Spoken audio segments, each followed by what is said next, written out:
Salut les amis, bienvenue sur la chaîne de Yoda Corp. Aujourd'hui on parle de CasaOS partie 2, juste après le générique.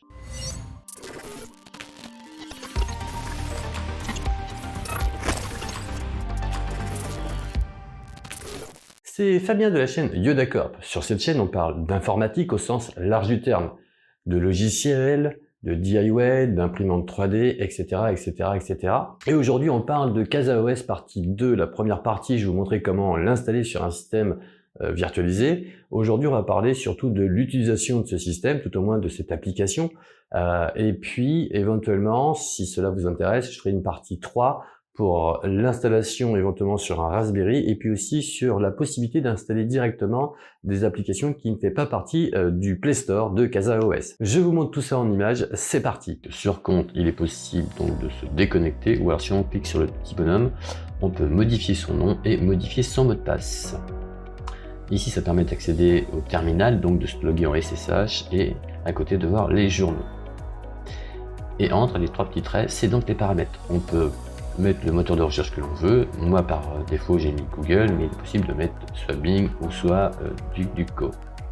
La langue j'ai mis français, mais comme vous pouvez le voir il y a plusieurs langues possibles. En dessous c'est l'interface, le port de l'interface, donc on peut l'éditer et on peut mettre autre chose, on peut mettre 80, 81, 90, absolument tout ce qu'on veut. Et bien entendu s'il y a des mises à jour qui sont à effectuer, eh bien on les verra dans mettre à jour. Il y aura juste un petit bouton à cliquer dessus et on pourra donc mettre à jour la version de CasaOS. Voilà pour les paramètres de CasaOS. Ici vous avez donc l'heure, en dessous la date, l'utilisation charge CPU et utilisation de la mémoire. En dessous vous avez le stockage, donc par défaut il est mis sur le disque où est installé CasaOS, mais il est possible de rajouter des disques si toutefois vous avez des disques supplémentaires. Donc les disques s'affichent ici et en fonction de ce que vous voulez faire, eh bien vous pouvez ajouter des stockages, des disques de stockage pour CasaOS. Là, comme CasaOS est installé sur un ordinateur virtuel, il n'y a pas la possibilité de rajouter des disques. Voilà. Et puis il n'y a pas l'utilité puisque ça reste qu'une démonstration. Et en dessous, donc, nous pouvons voir le trafic du port réseau, du port internet en envoi et en réception. Voilà. Il est possible de désactiver les widgets. Moi par défaut j'ai tout laissé activer, hein, l'heure, l'état du système, l'état du réseau, etc., etc. Nous avons la possibilité de cliquer sur fichier, donc là ça vous permet d'accéder à tous les fichiers de votre disque ou de vos disques. Donc par défaut on est en route, on peut les voir dans data, documents, download, quadri, médias. Si vous avez des médias, ça sera affiché ici. Sauf si vous avez enregistré vos médias ailleurs. Il est possible de télécharger des fichiers, des dossiers, de créer un nouveau fichier ou de créer un nouveau dossier. On peut changer la vue. À côté, nous avons Casa Connect. C'est un nouveau système qu'ils ont mis en place. Ça permet de faire du peer-to-peer entre deux systèmes de CasaOS. Donc si vous avez un ami ou sur un autre ordinateur vous avez installé aussi CasaOS, eh bien, il vous suffit de activer Casa Connect et ça vous permettra de faire du peer-to-peer entre les deux. Donc là, vous mettez votre pseudo, la description, vous mettez ce que vous voulez. Vous faites suivant. Dossier de partage, il est possible d'ajouter des dossiers de partage, donc il suffit simplement de les ajouter. Donc vous pouvez ajouter le document, vous faites Select. Vous pouvez aussi créer des répertoires si besoin est. Le chemin de téléchargement par défaut, il est dans Data Download, mais il est possible de le changer. Voilà. Et vous faites suivant. Vous sélectionnez ce que vous désirez partager. Une fois que c'est fait, vous faites suivant. Le partage est prêt. Vous faites Go. Et donc là, ça vous dit que c'est votre nom. Il est possible, bien entendu, de le changer si vous le désirez. Vous faites suivant, suivant, suivant. Téléchargement, c'est les téléchargements qu'il y a en cours. Là, il n'y en a pas. Vous pouvez aussi modifier les paramètres et les répertoires qui seront mis en partage. Vous pouvez modifier donc votre pseudo, ça c'est l'identifiant qu'on pourra donner à la personne qui a aussi installé CasaOS pour relier les deux CasaOS. Voilà, donc moi je l'ai fait avec un deuxième serveur virtuel pour que vous puissiez voir un petit peu ce que ça donne. Voilà, vous rajoutez l'ami en question et donc du coup vous verrez son pseudo affiché dans vos amis. Et moi, comme vous pouvez le voir, donc j'ai rajouté Talium et ça permet donc de partager entre les deux CasaOS les fichiers que vous avez donc mis en partage.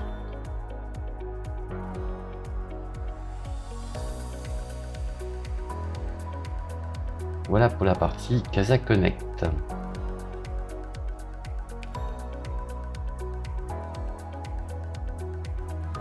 Donc nous allons pouvoir maintenant explorer le magasin d'applications qu'il y a dans CasaOS. Bien entendu, c'est toujours en développement. Les applications, il y en aura de plus en plus. Mais il est aussi possible d'installer vos propres applications. Donc là, on clique sur le magasin d'applications et comme vous pouvez le voir, pour l'instant, c'est assez bien fourni. Il y a la possibilité d'installer des applications personnalisées. Là, il est très simple, si vous voulez installer Nextcloud, eh bien, vous cliquez directement sur installer et ça l'installe automatiquement. Il n'y a rien à faire. Bien entendu, il y a toujours la possibilité de modifier les paramètres pour améliorer en fonction de ce que vous désirez faire. Mais par défaut, il est installé avec une base de données classique, mais il est possible d'installer ça sur une autre base de données. Donc une fois que Nextcloud est installé, donc Nextcloud c'est un cloud personnel, mais pas que. C'est aussi la possibilité de travailler en collaboratif sur des traitements de texte, des traitements Excel, etc., etc. Donc pour ma part, Nextcloud est l'un des meilleurs jusqu'à maintenant cloud personnel qui existe en termes de logiciel de cloud. Donc là c'est pareil, on peut voir les journaux de l'installation.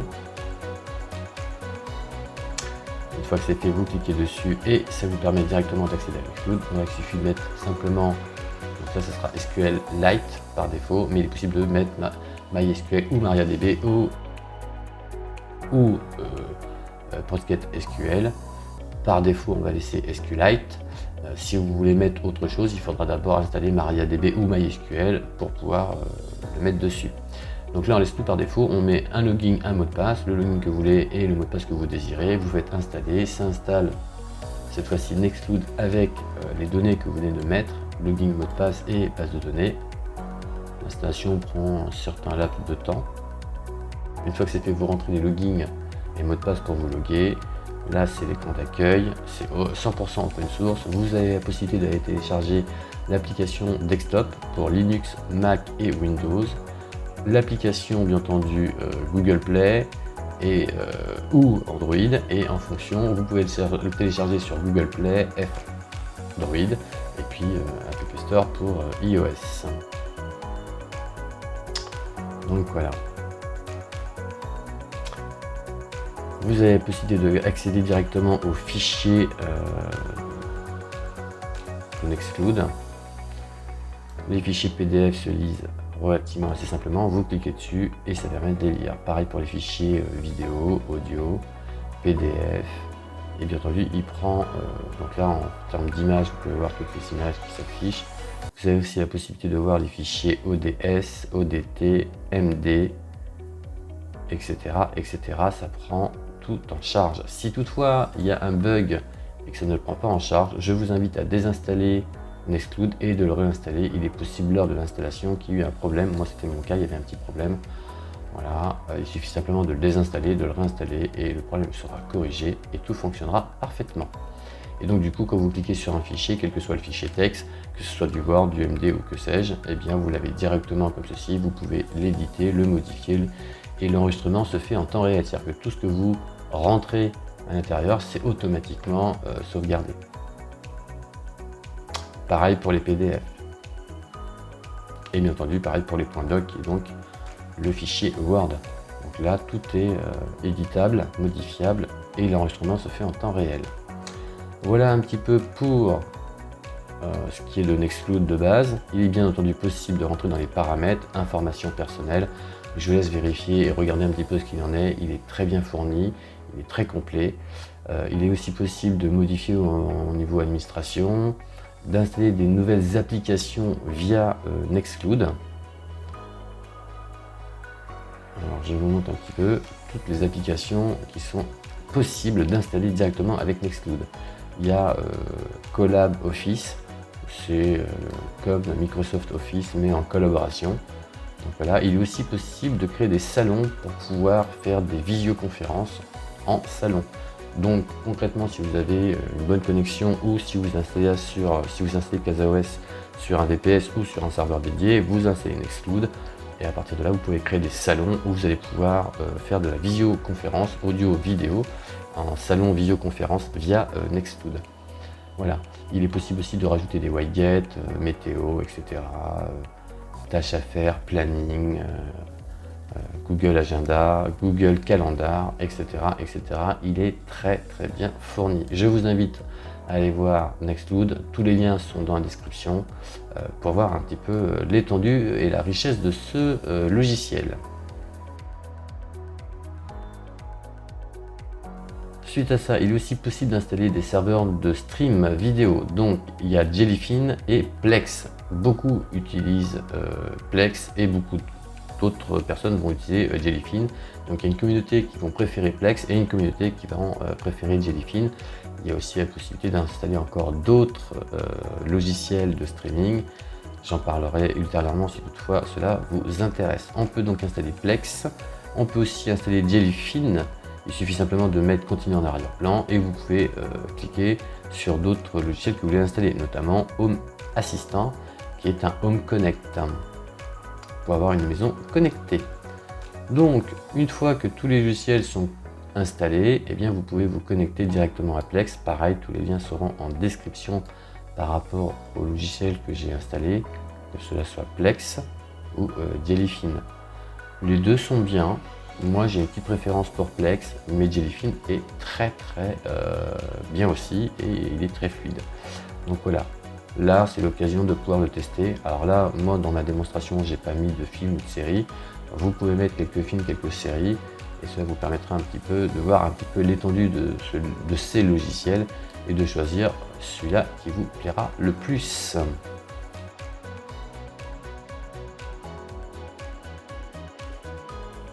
Il est aussi possible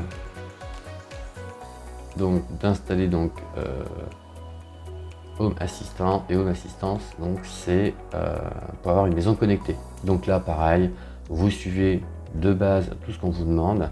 Il est possible de créer en fonction de vos pièces, bureau, salle à manger, etc. Alors, il y a bien entendu une base qui est définie par défaut, mais si toutefois ça n'y figure pas, vous pouvez créer la pièce que vous désirez, buanderie, bureau, etc. Voilà, autrement toutes les pièces, chambre, salle à manger, cuisine sont déjà écrits.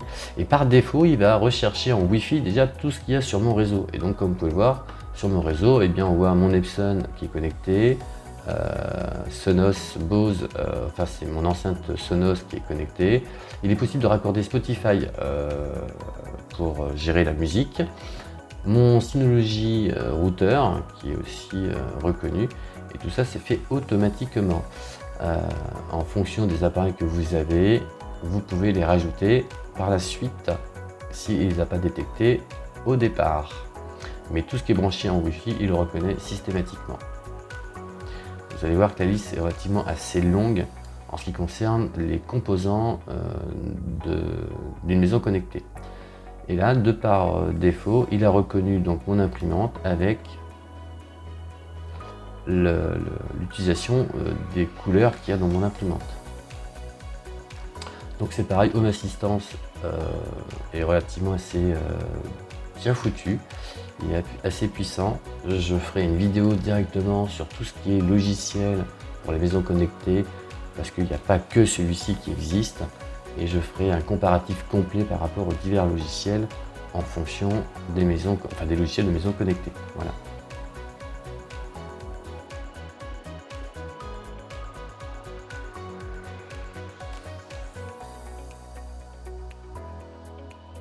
Cette démonstration donc touche à sa fin.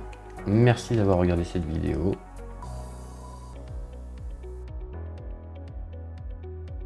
En conclusion, alors je le répète, encore une fois de plus, cette vidéo n'est pas sponsorisée. Je le fais librement, juste pour vous montrer un petit peu les possibilités qu'on peut faire, et notamment avec CasaOS. Je tiens aussi à informer que tous les liens sont en description. Donc, conclusion de CasaOS. Alors, dans la première partie, disais-je, je vais vous montrer un petit peu comment l'installer sur un ordinateur, sur un système virtualisé.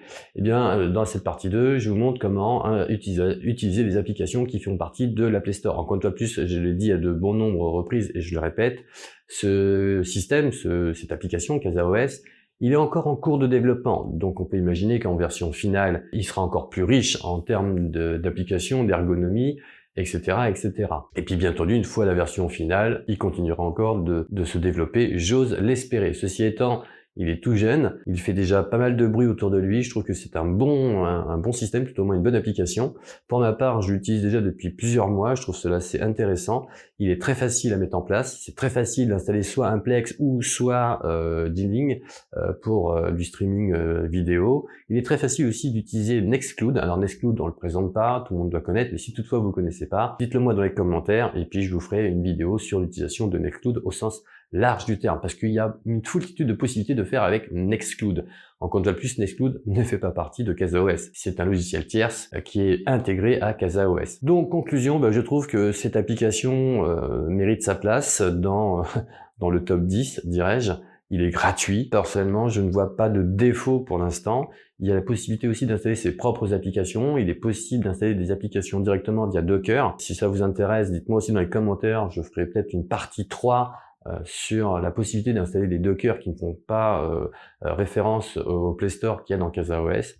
Donc voilà, pour moi en tout cas c'est un très bon logiciel, c'est une très bonne application et franchement je vous le recommande parce que moi en ce qui me concerne, je vois pas de point négatif à lui dire pour l'instant. Voilà, en tout cas cette vidéo est maintenant terminée. Et n'hésitez pas de vous abonner sur cette chaîne si toutefois ce n'est pas déjà fait, d'activer la petite cloche pour recevoir toutes les notifications car maintenant, à cause de mon travail, parce que oui je suis pas youtubeur à plein temps, j'ai un autre job à côté, malheureusement j'ai plus trop le temps, donc du coup je fais une vidéo tous les 15 jours seulement, donc un dimanche sur 2 je poste une vidéo. N'hésitez pas non plus à me laisser des commentaires si vous avez des questions. Je tiens aussi à remercier et à accueillir tous les nouveaux abonnés qui sont arrivés dernièrement sur cette chaîne. Cela me réchauffe le cœur de voir vos commentaires et ça me permet aussi de continuer cette chaîne. Voilà, donc n'hésitez pas à vous abonner, à partager, parce que bien entendu j'aimerais avoir un peu plus d'abonnés, ce qui est légitime quand on lance une chaîne. En ce qui me concerne, cette vidéo est maintenant terminée. Je vous dis à dimanche, à dimanche dans 15 jours, parce que dimanche prochain, malheureusement, je n'aurai pas le temps. Donc à dimanche dans 15 jours. Sur ce, ciao les amis.